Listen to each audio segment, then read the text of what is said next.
Okay, let's get started. We're diving straight into classical law today, Athens and Rome, but maybe not in the way you'd expect. We're not just looking at statutes. No, not the dry legal texts necessarily. We're going deeper, aren't we? Exactly, right to the foundation. What did they rely on for truth? Well, that's the crucial question. Imagine this, right? A courtroom, maybe Athens, maybe Rome. No CSI team sweeping for fibers, no DNA tests, no fingerprint dust. Often you just have people telling conflicting stories. A pre-forensic world, absolutely. So in that situation, what actually guarantees someone's telling the truth? What's the ultimate tool? It boils down to the word, but not just any word. Right. It's the word backed by, well, the gods, the fear of divine power. An oath wasn't just a promise. It was like putting your life on the line, wasn't it? Yes. A conditional self-curse. That frames it perfectly for this deep dive, because when you look at the sources, the legal stuff, philosophy, even the plays, you see this constant theme. Law and religion, they weren't just connected. They were, fused together. Fused. Okay. Yeah, the whole legal system depended fundamentally on piety, on eusebia in Greek. And the flip side, the absolute terror of impiety. That's what enforced justice. So our mission today, for you listening, is to kind of peel back the layers on that. How did this belief that a crime wasn't just illegal, but actually an offense against the divine, how did that shape everything? From the way a trial started right up to big political moves, like international diplomacy, it's all connected. There's this phrase in the sources about early Roman law, a certain consecration of morality. That's it. Where the criminal wasn't just punished by the state, but actually, in a way, handed over as a sacrifice, a propitiatory sacrifice to the god they defended. That connection is key to understanding why an oath held such incredible power. So we're looking for those points where belief directly shaped procedure, and why should you care about, ancient oaths? Well, because understanding what they used instead of evidence tells us a lot about what they valued. That sacred commitment to truth, even if it was enforced by, well, cosmic fear. Let's start with the Greeks then, this idea of wrongdoing being tied to piety. Okay, Greece. So how did they define a wrongful act? Was it just breaking a law written on a tablet somewhere? Not entirely. It was often much more about religious observance. Breaking a civil statute might get you a fine, sure, but being seen as vilely impious as inocios, that was a deep moral failing. That was serious. A stain on your character, essentially. And potentially on your whole family, even the city. And nothing shows the sheer force of these unwritten religious rules like that story about Euthyphro. Ah, yes, Euthyphro, from Plato's dialogue, the guy who wants to prosecute his own father, which sounds extreme even now. It was absolutely shocking to Athenians. Let's look at the details because they matter. Euthyphro's father had a worker, a hired laborer, who killed a household slave in a drunken rage. Okay, so violence within the household already. Right. The father then bound the laborer, threw him in a ditch, and sent someone to Athens to ask a religious expert and exegete what should be done. Standard procedure, maybe? But before the messenger got back with instructions, the laborer died in the ditch. Exposure, maybe neglect. So Euthyphro decides his father is guilty of homicide. Yes, and wants to bring a formal charge. Now, the victim wasn't technically kin to Euthyphro, just a hired hand. The father's actions might have even been seen as, justifiable self-help in protecting his property and household. But the reaction wasn't about the legal technicalities of the laborer's death, was it? Not at all. The outrage was directed squarely at Euthyphro for daring to prosecute his own father. Why was that the shocking part? Because it violated the absolute core of Greek piety regarding family. The sources say his own relatives and basically everyone else in Athens thought he was literally mad.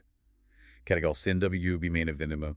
They're laughing at him as if he's insane. Not just disapproving, but thinking he's lost his mind. Why? Because prosecuting your father, the head of your oikos, your household, for killing someone outside the immediate kin group was seen as a profoundly impious act, an adjomtion pragma. So the act of seeking legal justice could itself be an offense against the gods. Precisely.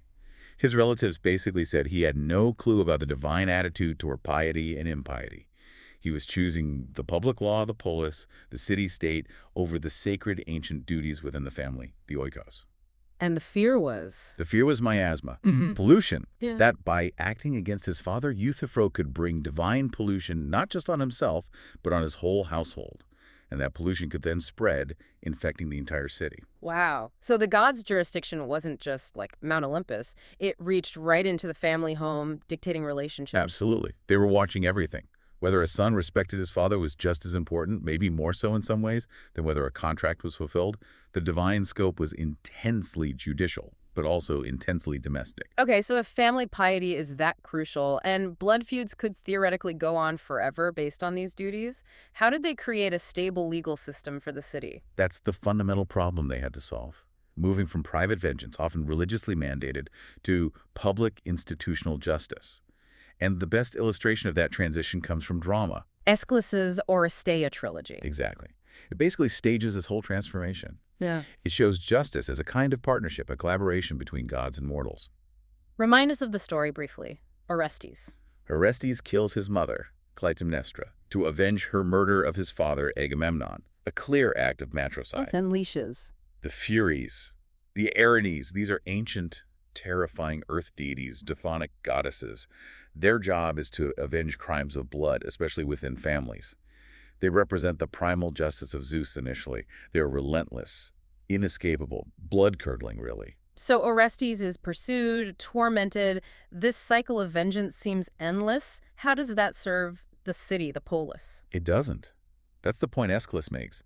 A city can't function if it's just endless cycles of blood feud. It's an existential threat to civic order. See, how does he resolve it in the play? How do they break the cycle? Through divine intervention and institutional innovation, Athena, the patron goddess of Athens, steps in. She establishes the first homicide court on the Areopagus, the Hill of Ares in Athens. A human court. Yes. Crucially, the jury is made up of Athenian citizens. But, and this is key, the prosecutors are the Furies themselves. The divine powers of vengeance are brought into the legal process. It explicitly stages that shared responsibility between God and man for justice. And the verdict. Orestes is acquitted, right, but only just. By Athena's casting vote, yes, which establishes a principle of mercy, of balance. But what happens to the Furies? They can't just vanish. Their power is real. What does happen to them? This is the genius part. Athena persuades them. She doesn't destroy them. She convinces them to accept a new role within Athens. They agree to give up their endless pursuit of vengeance and take up residence under the Acropolis. And do they get a new name? They become the Semnaitheai, the revered goddesses, or the Eumenides, the kindly ones. So this isn't just a myth about gods changing their minds. It's political theory, isn't it? Absolutely. It symbolizes the transition from the primitive law of the blood feud, driven by religious duty, to the institutional justice of the city-state. The polis essentially co-ops and domesticates that divine terror. Domesticates terror. That's a striking phrase. The Semnai are still powerful, still potentially wrathful, but now they operate within the city's legal framework. They become guardians of justice, social order, even prosperity. Their threat underpins the civic system. Okay, so that fear, that integrated divine threat, becomes part of the legal structure. It must have been incredibly potent. So potent that it immediately became a tool, or maybe a weapon, in politics and diplomacy. Ah, so we move from the mythic foundation straight into real-world political maneuvering. Lawfare, you called it earlier. Exactly. Once you institutionalize the idea that offending the gods is a real danger, you can use accusations of sacrilege or impiety to attack your rivals, often instead of resorting to open warfare. It's like attacking their standing with the ultimate authority. Precisely. And the classic case study here is the incident involving the Plataea shields at Delphi. Delphi, the great Panhellenic sanctuary sacred to Apollo. Tell us about the shields. After the Greeks, led mainly by Athens and Sparta, defeated the Persians and their Greek allies, notably the Thebans at the Battle of Plataea, the Athenians dedicated some golden shields captured from the spoils at Delphi. A victory monument. Seems normal enough. Ah, but the inscription. The sources tell us it read, "From the spoils of Persians and Thebans, who fought together against the Greeks." Ouch. That's not subtle. Not at all. It was pure political poison. Placed right at the religious heart of the Greek world, it was a permanent reminder of Thebes' collaboration with the enemy. It perpetuated their shame for, like, 150 years. So the Thebans must have absolutely hated these shields. With a burning passion. But they couldn't just march into Delphi and tear them down. That would be sacrilege itself. So they played the long game. They schemed. How did they attack Athens? Through the Amphictyonic Council. This was the religious body responsible for overseeing Delphi and other major sanctuaries. Its decisions carried huge weight across Greece. Kind of like a religious UN Security Council. Sort of, yeah. Thebes got its allies, the Locrians of Amphissa, to bring a charge against Athens before this council. And the charge was? An offense against religion. It was based on a technicality. They claimed Athens had rededicated or somehow reaffirmed the shields during a period when Delphi was under the control of the Phocians, a group previously condemned by the Council for Impiety. So guilt by association, basically, dedicating something under polluted auspices. That was the argument. The real goal, though, was to get the council to declare the inscription itself sacrilegious and slap Athens with a massive sign, 50 talents, a potentially crippling amount, meant to humiliate and weaken them. A clever political attack disguised as religious concern. So how did Athens respond? This is where Aeschines comes in. Yes, Aeschines, the Athenian representative, the Pelagros, at the council meeting, he saw exactly what was happening. He knew just denying the charge wouldn't be enough. He needed a counterattack. A religious counterattack. Yeah. To beat a charge of sacrilege, you had to point to an even bigger sacrilege committed by your accusers. Okay, so what did he do? He basically ignored the shields. Instead, he pointed his finger straight at the people bringing the charge, the Amphision-Locrians, instigated by Thebes. He declared that they were the ones guilty of a truly enormous sacrilege. And what was their great crime? They were farming on forbidden ground. Specifically, they were cultivating part of the accursed field near Delphi land that had belonged to the ancient city of Crisa. Crisa. What's the story there? Centuries earlier, Crisa had controlled access to Delphi and abused its position. The Amphictyonic League fought a sacred war against them, destroyed the city, and solemnly dedicated its land to Apollo, forbidding it from ever being cultivated or inhabited again. It was consecrated, cursed ground. And the Amphitions were growing crops there. Exactly. Aeschines framed this as a continuous, ongoing pollution of sacred territory, a direct affront to Apollo and the council itself. That is brilliant political judo. He makes the council choose. Deal with this alleged minor historic pollution related to the shields, or deal with this blatant ongoing sacrilege happening right under their noses by the very people bringing the charge. And according to the sources, Aeschines' speech was incredibly powerful.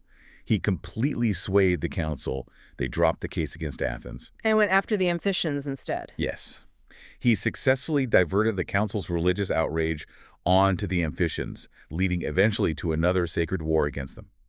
It was a masterclass in using religious law for political ends. It proved that even these big international bodies ultimately bowed to the authority of religious law and, crucially, the fear of divine anger. So that fear wasn't just abstract, it could redirect armies. If it operated at that level, how did it filter down to, say, a regular property dispute between two citizens? It absolutely did. The need to make the whole legal process sacred, to ensure the gods were watching, led to specific rituals being added, especially around oaths. Rituals beyond just saying the words. Oh, yes. Particularly in important cases like interstate arbitrations, but likely in serious local disputes, too. The sources mentioned that sometimes the vote, or perhaps the swearing of the oath itself, was taken from the altar. Literally at an altar, in a sanctuary. Often, yes. Maybe at a local shrine, or even a major Panhellenic one like Delos, which Athens controlled for a time. Performing the legal act at the altar added this immense layer of solemnity. It's not just a courtroom anymore, it's sacred space. Exactly. The altar wasn't just decoration, it was the point of contact with the divine. When you swore your oath there, you were physically placing yourself under the god's judgment. You were inviting that conditional self-curse. If I lie, may this god destroy me, my family, my livelihood. So, without reliable evidence, the oath, supercharged by the ritual and the location, becomes the ultimate lie detector. The only one they really had, imperfect as it must have been.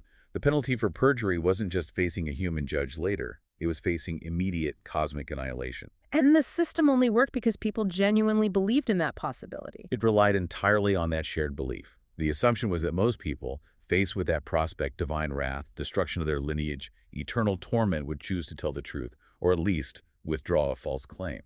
They voluntarily submitted to that divine judgment in advance. Okay, that paints a really vivid picture of the Greek system, piety, the polis, the fear of the gods, woven into everything. How did the Romans compare? Did they have a similar setup, or was their approach different, more Roman, perhaps? The Romans definitely shared that reliance on dove and sanction, but they institutionalized it in a characteristically Roman way. Very structured, very state-involved. How so? Look at the word for priest. The most common Latin term is sacerdos. Etymologically, it suggests an office sanctioned by the state.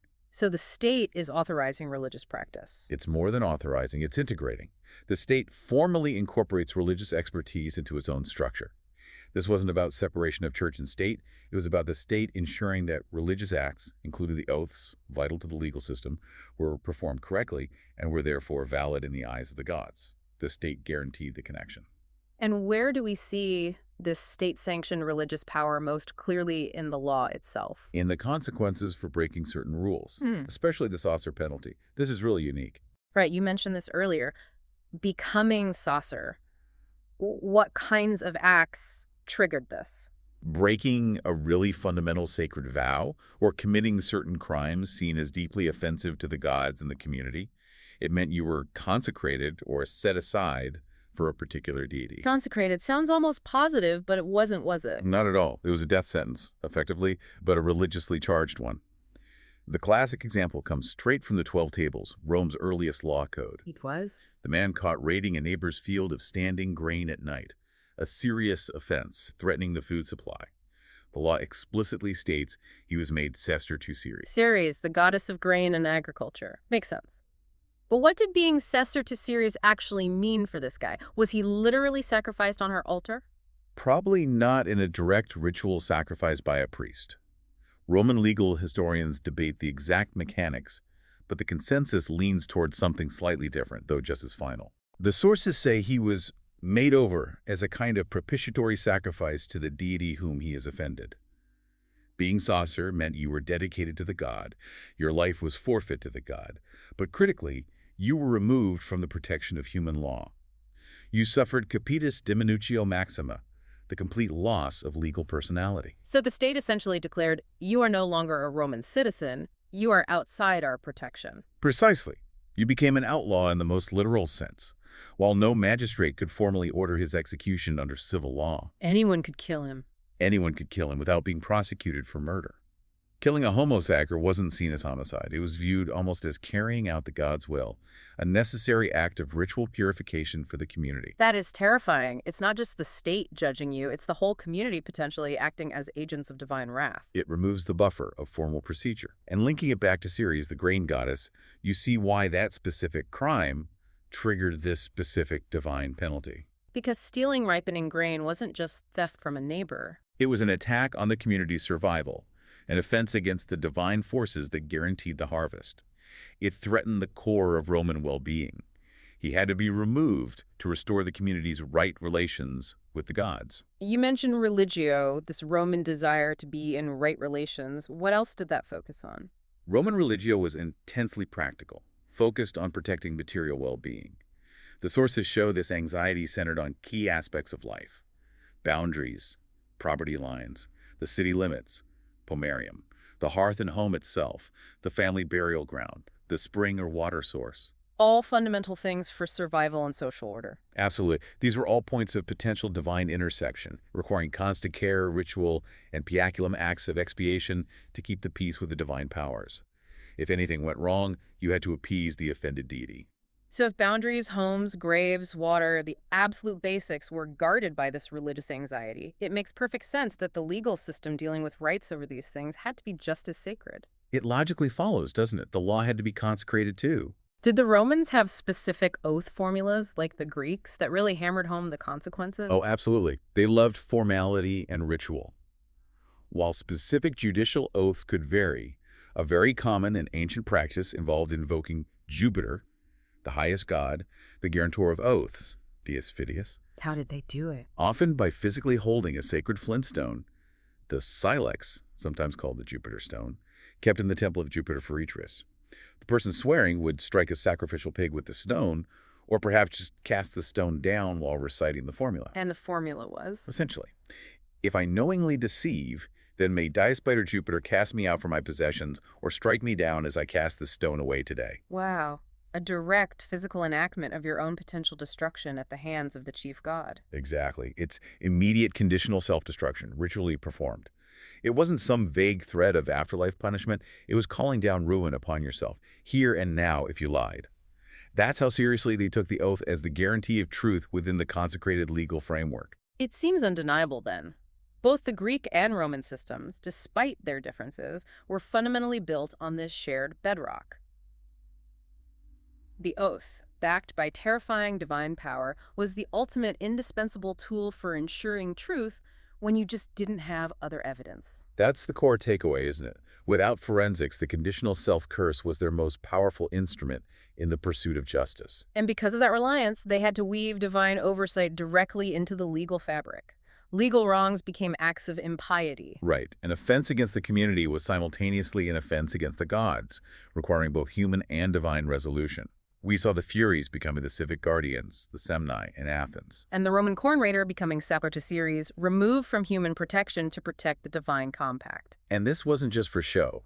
The political power of religious accusations, like Aeschines turning the tables in the Amphictyonic Council, shows that religious law could, and often did, trump purely secular concerns. So this whole structure rested on a collective, deeply held faith, a belief in gods who are watching, judging, and, crucially, acting if oaths were broken or piety was violated. Which brings us to a really interesting question about legal authority itself, perhaps even for us today. Go on. If the classical systems depended so heavily on this shared belief in divine retribution to ensure people voluntarily complied because the internal spiritual risk was so high, what happens when that belief fades? What replaces that absolute spiritual fear in a largely secularized legal system? That's the provocative thought, I suppose. If their legal authority ultimately rested on the assumption that people submitted to divine judgment in advance through the oath, what forces, internal or external, ensure that kind of voluntary compliance, that commitment to truthfulness, when the divine threat is gone? When the only threat is perjury charges, fines, or prison, purely human consequences, does that carry the same weight as the fear of cosmic annihilation or the ruin of your entire family line? It's a fundamental question about the source of legal obligation and the nature of truth-telling in court. What makes us adhere to the oath today? Something to definitely mull over. It really puts the simple act of swearing an oath in a modern courtroom into a much deeper historical perspective. It makes you think about what unspoken assumptions might underpin our own system. A fascinating journey into the heart of ancient truth-finding. Thank you for guiding us through the power and, frankly, the terror of the classical oaths. My pleasure. It really was the linchpin of their entire legal world.